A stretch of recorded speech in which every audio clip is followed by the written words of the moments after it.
ગુજરાતની સરહદે આવેલું રાજસ્થાન ઝાલાઈ જાંબુડી ગામે સિસોદિયા સમાજની કુળદેવી માતા લક્ષ્મી માના મંદિરે હજારોની સંખ્યામાં ભવ્ય મેળો યોજાયો।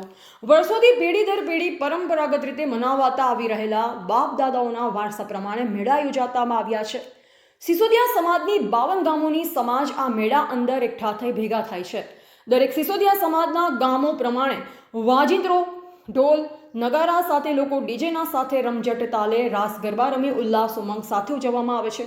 મેઘરજ તાલુકાના બાઠીવાડા લાલાકુપા ગામના સિસોદિયા સમાજના પરિવારે મંદિર પર ધજા ચડાવી માતા લક્ષ્મીની પૂજા આરાધના કરી આરતી પૂજન હવન અર્ચના કરવામાં આવી। ગુજરાત અને રાજસ્થાન ગામોના સિસોદિયા સમાજના આગેવાનો મોટી સંખ્યામાં ઉપસ્થિત રહ્યા। સમાજ સુધારણાની રીત રિવાજ કુરિવાજ વિશે પણ ચર્ચા કરી। સમાજને લગ્ન અને મરણ પ્રસંગે ખોટા ખર્ચા વધી રહ્યા છે અને બાળકોને અભ્યાસ માટે આગળ વધારો। આજની યુવા પેઢીઓને પરિવાર દ્વારા તેમને સંસ્કારિત બનાવો અને સમજણ અપાવો તેવી આગેવાનો દ્વારા ચર્ચા કરાઈ હતી। રિપોર્ટર વાલમ બારિયા, અરવલ્લી, માલપુર, V7 ન્યૂઝ ગુજરાત।